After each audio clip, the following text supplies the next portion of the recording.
আছেন সবাই? আমার এই ছোট্ট পরিবারে আপনাদের সবাইকে অনেক স্বাগতম।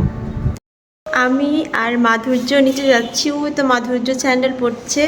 আমরা হচ্ছে এই যে কাস্তে নিয়ে যাচ্ছি, কলা পাতা কেটে আনবো। আর কলা পাতায় কি করবো আজকে? মাধুর্য কি খাবে বলো তো?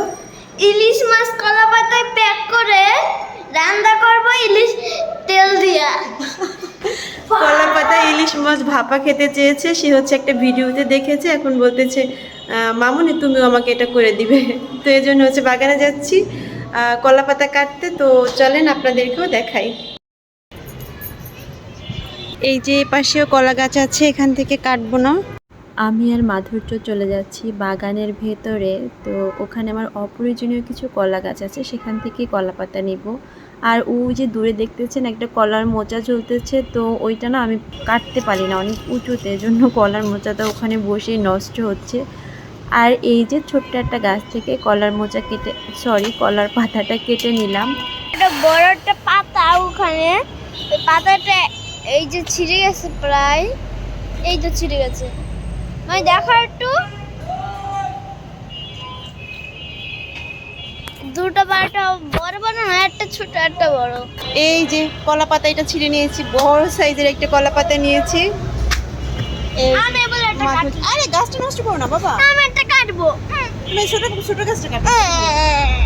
কলার কষ কিন্তু গায়ে পড়লে তোমার জামাটা নষ্ট হয়ে যাবে, দাগ হয়ে যাবে। চলো চলো, হ্যাঁ হ্যাঁ, এই যে মোচা বাবা, আর কেটো না গাছটা। ওটা সাগর কলা গাছ, কেটো না বাবা। তাহলে এটা কাটি না, ওগুলো গাছ জ্বালাইছে, তুমি কেন কাটো? কাটি। হ্যাঁ কাটো। তো দেখতেই পেলেন মাধুর্য কেমন পাগলামি করে, গাছগুলো মানে কলা গাছ পারলে সবই কাটে, ওর কাটতে আসলে মজা লাগতেছিল। তো এদিকে এসে আমি ইলিশ মাছ ভিজিয়ে রেখেছিলাম, তো ওটা ধুয়ে নিব। আর এখানে যে সরিষার জিরা, এটা আমি ব্লেন্ডারে পেস্ট করে নিচ্ছি, আর এইটা দিয়েই মাছটা ভাপা করব। আমি এখানে মাছটা ধুয়ে পরিষ্কার করে নিয়েছি। এখানে আমি 4 পিস মাছ নিয়েছি আর 1 পিস ডিম নিয়েছি। তো এই যে পুরো বাটাটা আমি এখানে দিয়ে দিলাম, সরিষা জিরা বাটা, এর মধ্যে কাঁচামরিচ বাটাও ছিল, সাথে হলুদ গুঁড়ো, লবণ, মরিচ গুঁড়ো, তো এগুলো দিলাম। তো এটাই মূলত মশলা। আর এই যে কাঁচা সরিষার তেল, এটা কিন্তু একদম খাঁটি সরিষার তেল, আমার বাবা হচ্ছে সরিষা কিনে ভাঙিয়ে দিয়েছে। তো এই তো আমার এটা একটু কিছু সময়ের জন্য আমি ম্যারিনেট করে রেখে দিলাম। এখন আমি কলা পাতাটা কেটে নিচ্ছি, আর এটা কেটে পরিষ্কার করে ভালো মতো ধুয়ে নেব।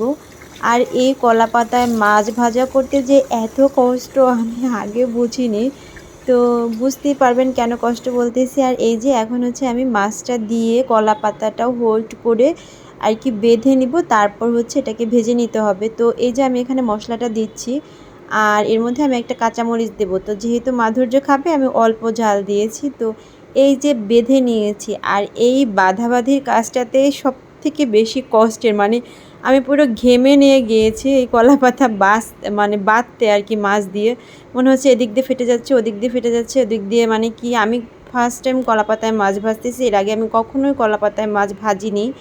তো যাই হোক, কিন্তু খেতে কিন্তু দুর্দান্ত হয়েছে। তো এই যে আমি হচ্ছে মাছের এক পিঠ উল্টে দিলাম, আর আমি হালকা আছে, একদমই লো আছে, এটাকে আর কি ভেজে নিচ্ছি, যাতে ভেতরটা ভালো মতো হয় আর ওপরটাও ভালো মতো হয়।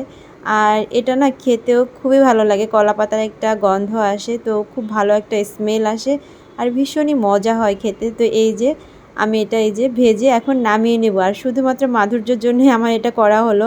আমার গাছে এত কলা গাছ, মানে এত কলা পাতা, তো মানুষে দেখি কলা পাতায় মাছ ভাজে, এমনি অনেক কিছু, বরিশালের মানুষ বিশেষ করে, তো আমরা আবার অত কিছু খাই না। তো আমি এই যে ফার্স্ট টাইম রান্না করলাম, আর এখন হচ্ছে আমি এই যে সবাইকে খেতে দিয়ে দিয়েছি, আর এই যে মাধুর্যর মাছটা আমি ছাড়িয়ে দিচ্ছি।